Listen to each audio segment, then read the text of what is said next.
Good morning, everybody, or whenever you're watching this. It could be afternoon, it could be in the nighttime. Happy devotional day watching day. And today is, Oh my gosh. today is day 40. We're talking about taking responsibility.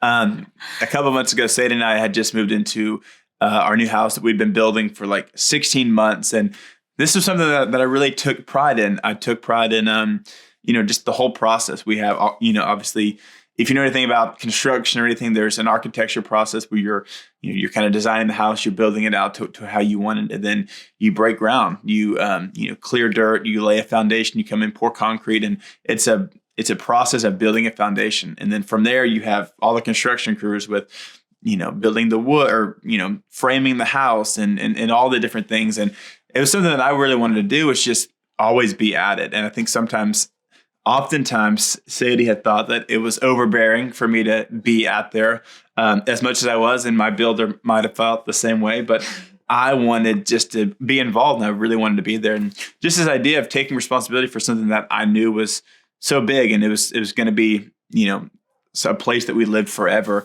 And I think that sometimes in our culture and even just life, we can have a hard time taking responsibility for things. Mm-hmm. A couple of days ago, back in day 32, we talked about an argument that we had. And oftentimes it can be hard to confess things. It can be hard to own up to when you do make a mistake and to take responsibility. And I think, especially if you're listening to this as men, I think sometimes, and even as women, because we can all struggle with take responsibility for when we mess up, we have to own up to our actions. And it can be that way, or it can even just be, something that God's entrusted you with. You have to take responsibility for it. And just like how I talk about how I took responsibility for the house, we have to take responsibility, yes, in our actions, but also in our friendships, and be intentional and invest in those things. Something that I like to pride myself in is that I love initiating conversations with friends, whether it's friends from back in college or, people that I see in the gym here locally, or wherever I do life. I love just sparking conversations and trying to take responsibility for